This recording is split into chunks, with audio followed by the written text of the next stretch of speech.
Houthis are attacking commercial vessels in the Red Sea, disrupting major navigational routes and threatening the global economy. The basic principle of freedom of navigation is at stake. Houthis say they are targeting vessels bound for Israel. Does this mean that the Israeli war on Gaza is spreading in the Middle East? How is Africa going to be affected? Is the maritime security of some African countries along the Red Sea at stake?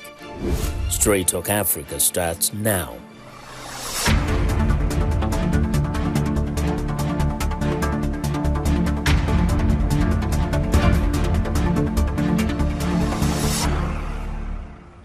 Hello and welcome to Straight Talk Africa. We're coming to you from VOA's headquarters in Washington. I'm Vincent Makori in for Haiti Adams. The attack started in mid-November in the Red Sea by the Houthis, a militant group believed to be backed by Iran and operating in Yemen. U.S. and Britain retaliated. This week, the Houthi spokesman announced the Yemeni Houthi movement will expand its targets to include U.S. ships and added that the United States was on the verge of losing its maritime security. But this is a complex situation affecting not just the U.S. but global trade. The Red Sea leads to the Suez Canal that connects Africa and Asia with the Mediterranean Sea in Europe and ensures the flow of products from the east to the west. The disruption of commercial navigation routes implicates all countries. But let's take a look at who are the Houthis. Here is Reuters' Lucy Fielder. The United States and Britain have launched strikes from the air and sea against Houthi military targets in Yemen, in response to the movement's attacks on ships in the Red Sea. The basic principle of freedom of navigation is at stake. And the Houthi attacks have disrupted international commerce and increased shipping costs. These attacks must stop. It's a dramatic regional widening of the Israel-Hamas war in Gaza. So why are the Houthis attacking shipping? This was Houthi leader Abdul Malik al-Houthi. We are more determined to continue targeting ships linked to Israel, and we will not back down from that. And our position stems from our faith. The Americans should know what that means. The Houthis say they're showing support for the Palestinians and Hamas, the Islamist group that controls Gaza, in its war against Israel. They're part of the so-called Axis of Resistance, along with Hamas and Lebanon's Hezbollah, anti-Israel, anti-West, and backed by Iran. The Houthis' slogan is "Death to America, death to Israel, curse the Jews, and victory to Islam." The Houthis have built ties with Iran, but it's not clear how deep they are. Iran denies accusations it arms and trains the Houthis. While our side in supporting Palestine is clear, the actions taken by others should not be blamed on Iran's proxy groups. We do not have any proxy group in the area. The Houthis deny being puppets of Iran and say they're fighting a corrupt system. Yemen experts say the Houthis' agenda is in fact mainly domestic. Who are the Houthis and how did they start? In the late 1990s, the northern Yemeni Houthi family set up a religious revival movement for the Zaydi sect of Shiite Islam. The sect once ruled Yemen, but their heartlands in the north were now poor and sidelined. Friction with the government grew and they fought guerrilla battles and a brief border conflict with Sunni Saudi Arabia. Yemen's war began in late 2014 when the Houthis seized Sana'a. Worried by the growing influence of Shiite Iran along its border, Saudi Arabia intervened at the head of a Western-backed coalition. The Houthis took control of much of the north and other big population centres, while the internationally recognised Yemeni government, backed by Riyadh, based itself in Aden. Until the past few months, Yemen enjoyed a lull, with a UN-led peace push, and Saudi Arabia and the Houthis in talks to exit the war. The Houthi attacks on Israel have increased the risks of conflict for Saudi Arabia. Our region is very complex. This was Saudi Foreign Minister Prince Faisal bin Farhan. Any other conflicts to erupt, and therefore we hope that we will be able to avoid any further escalations in our region. Well, it's time now to bring our guests to weigh in on this developing situation of the Red Sea. From Johannesburg in South Africa, we're joined by Marisa Lourenço, an independent risk analyst.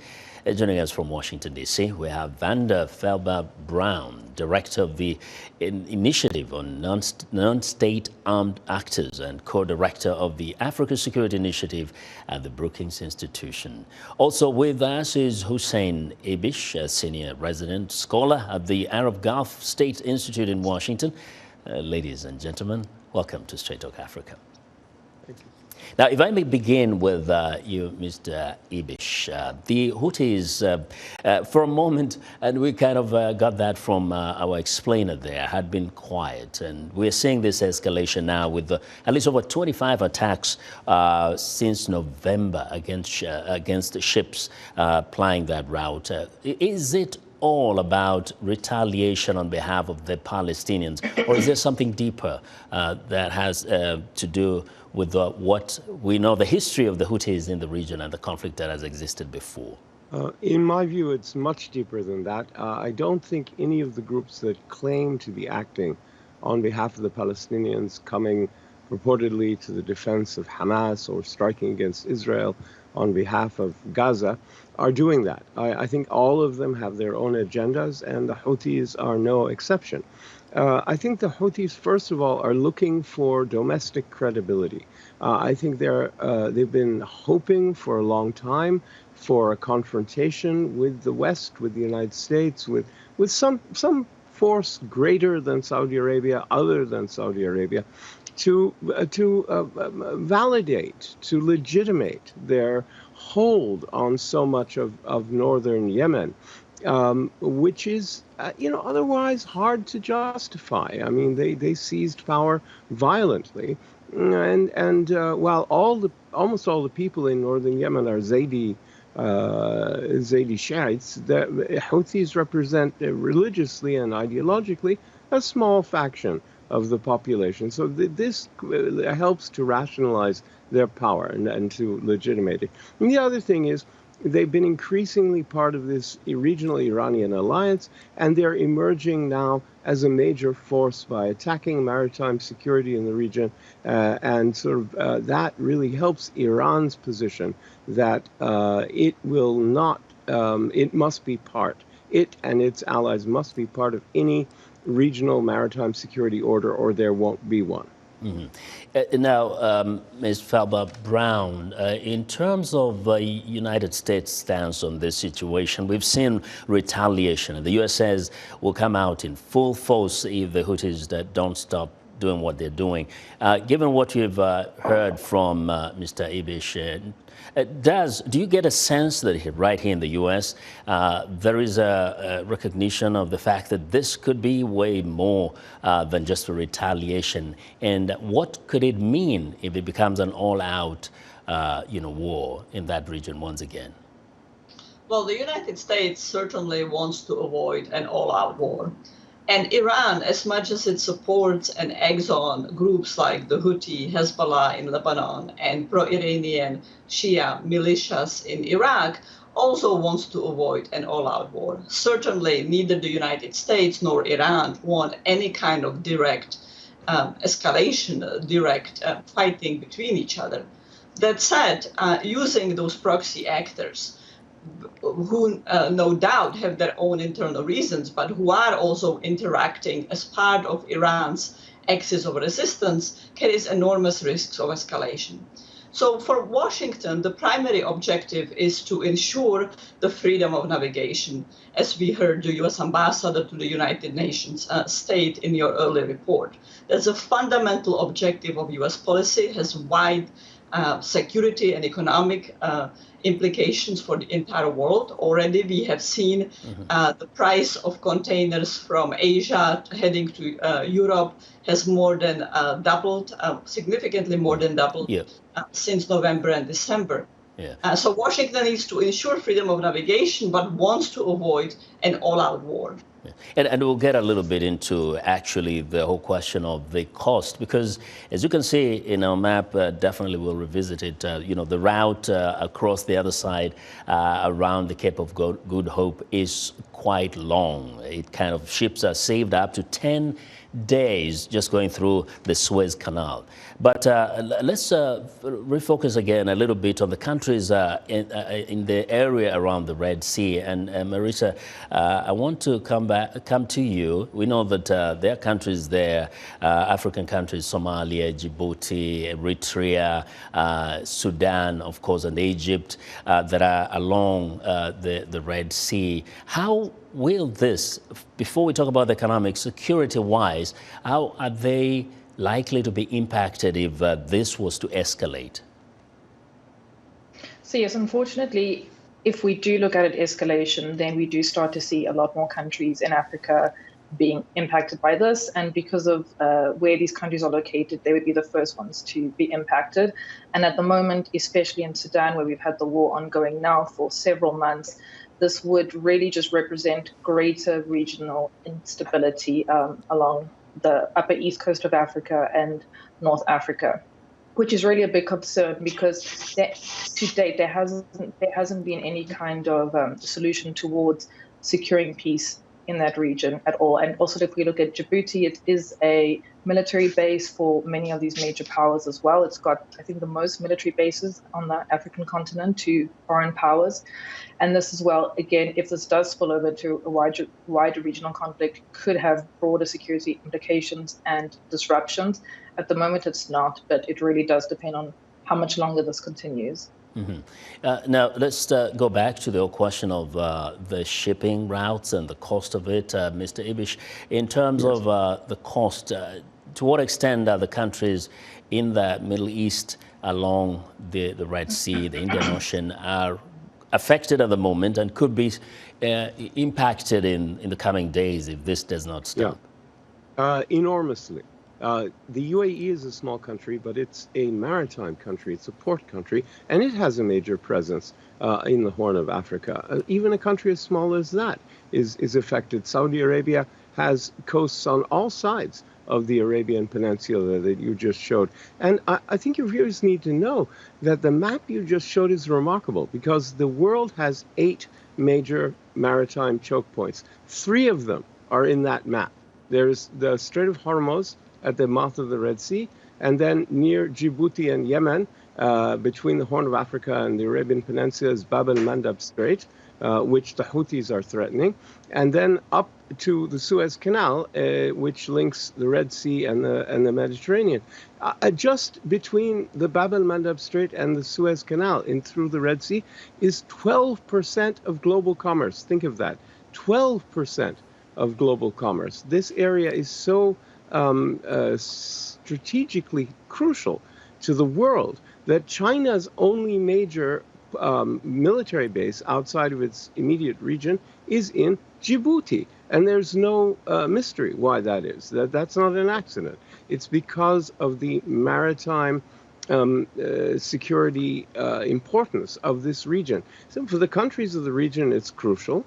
And for the world, it's crucial. And that's why the United States and this large coalition of countries, which don't include any of the Red Sea littoral countries. None of them have signed on to this, but I think a lot of them, like Saudi Arabia, Egypt, and even Israel, are de facto members, is taking such a strong stance against the Houthis and saying, look, this is it. We're not putting up with piracy like this because of global commerce. Yes. Now, Ms. Felbab-Brown, for those who are in the United States, you know, this may look like something so far away, but you started talking about the cost up to this point of ships rerouting to what actually you can say is the original shipping route, like way before the Suez Canal. But what implication does that have on the products that we get right here in the United States? Mm-hmm. So we have already heard the implications for countries in the region, but this has implications for countries really around the world. So in the United States, the more expensive the cost of shipping is, the more expensive both consumer products and parts of products. At the time when the United States and the world have been dealing and suffering from global inflation already set off by Russia's egregious invasion of Ukraine. So this would be another inflationary pressure. if a lot of the shipping got rerouted. And so we saw this December the volume of shipping through the Red Sea going down by half as ships were rerouting to around South Africa. In Europe, we have seen factories slowing down and in some cases even shutting down production temporarily as they have been lacking parts because of the amounts of days that gets added, 10 days to go around South Africa. So very significant strategic implications, basic security implications, but with direct economic implications for individual citizens around the world. And as we heard from Mr. Ibish, this is a very significant global choke point, global trade choke point. Well, thank you. We are going to take a short break and we'll be right back to continue our discussion on the Houthis posing a threat, maritime security in the Red Sea. Don't go away.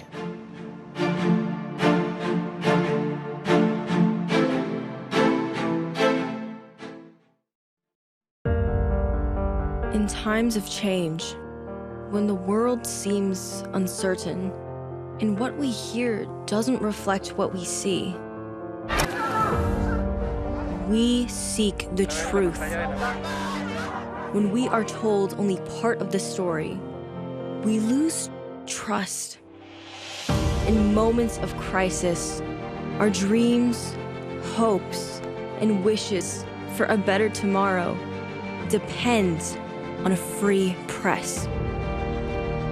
At Voice of America, we bring you the stories that people take risks to see.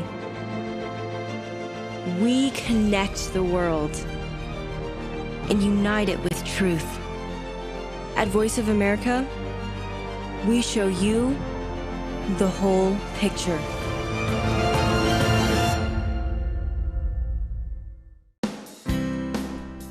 Health, wellness, sport, beauty, medical breakthroughs.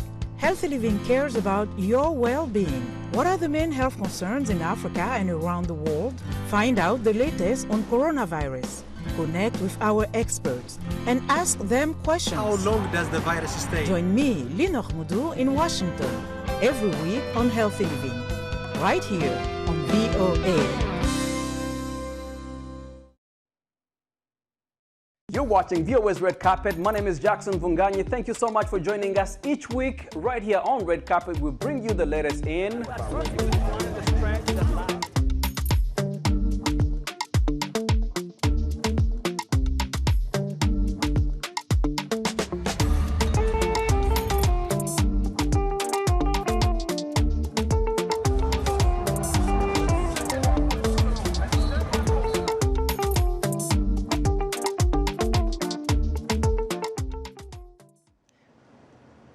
Welcome back to Straight Talk Africa. I'm Vincent Makori in for Haiti Adams. We are talking this week about the Houthi attacks on commercial vessels in the Red Sea and how it might influence global trade and whether it is an indication that Israel's war with Hamas is spreading to the Middle East. My guests are Marisa Lourenço, an independent risk analyst at Vanda Felbab-Brown, director of the Initiative on Nonstate Armed Actors at the Brookings Institution, and Hussein Ibish, a senior resident scholar at the Arab Gulf States Institute in Washington.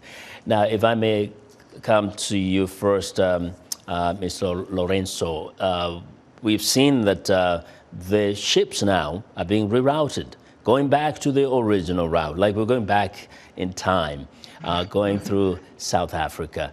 What does that mean for the continent in terms of, not the security situation, but commercially and the ability for the continent to handle ships going down the Cape of Good Hope? Sure. So like you said, they've now rerouted and they're going around South Africa.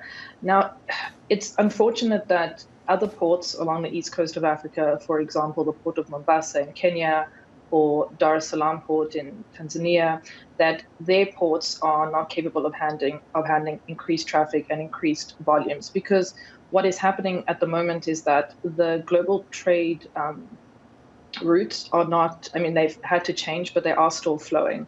But unfortunately, what we've seen over the years, like, yes, the port of Mombasa has been expanded, but there's been a lot of talk about developing more port capacity along the east coast of Africa, and that hasn't happened. And that means that, now shipping companies are actually now forced to come all the way down effectively to the bottom of Africa and go around. And there's not really many other options to use, because the port of Durban, which is where most of them are stopping, is still Africa's largest and most efficient port. The concerns that this raises is, the lack of investment in port capacity to, I suppose, really capitalize on this new routing. But also South Africa's ports are also struggling with heavy congestion at the moment. And then that could, again, lead to even longer lead times if this conflict goes on, and then if it continues to drag out, and the port of Durban has to be used more and more frequently. Yeah, and of course, if we may stay with you, this just for the benefits of those who may not be following shipping routines. Also, it's that ships need to dock at some places to fill up and get some repairs in some cases, and so the port of Durban has to deal with these new ships now, along with the traffic that it has been having anyway, and they are not able to stop in this other ports. We're talking about Dar es Salaam, Mombasa. So someone would have thought, well, going through South Africa is a blessing in disguise. So it's not. And no, unfortunately not at the moment, just because of the struggles that South Africa has been having with most of its infrastructure, including its port infrastructure. So, for example, at the end of last year, we started to notice a lot of empty shells and parts, and nothing, that's indicating a crisis, but certainly indicating that congestion is really having a very big impact. When it comes to refueling as well, I know that some global shipping companies have said that they could potentially stop off at Port Louis, which is in Mauritius, or at Walvis Bay Port, which is on the west coast of Africa in Namibia. But again, these are not ports that would be able to handle this capacity either in the same way that South Africa can. So, once again, Africa has found itself unable to really capitalize on this and able to use it to its advantage. And it would be a much shorter route, for example, to go through Kenya or to go through Tanzania, but that isn't possible at the moment. There would just be so much congestion. Yeah. What a situation. Now, Mr. Ibish, the shipping company, Maersk, said that at least up to a dozen ships now are going through the Cape of Good Hope. One may wonder, from their assessment and analysis, does this look like a preparation for long-term situation here, or is there hope in anybody's mind that this could be just a stopgap, a little situation for a short time? No, I think there is hope because Iran's presence in Yemen is actually stronger than a lot of people think. Their commander is Abdul Reza Shalai, and they have IRGC, that is Revolutionary Guard, elite commandos and commanders on the ground in Yemen. Right? This is something that is heavily contested, but I don't think that experts really doubt it. It is true.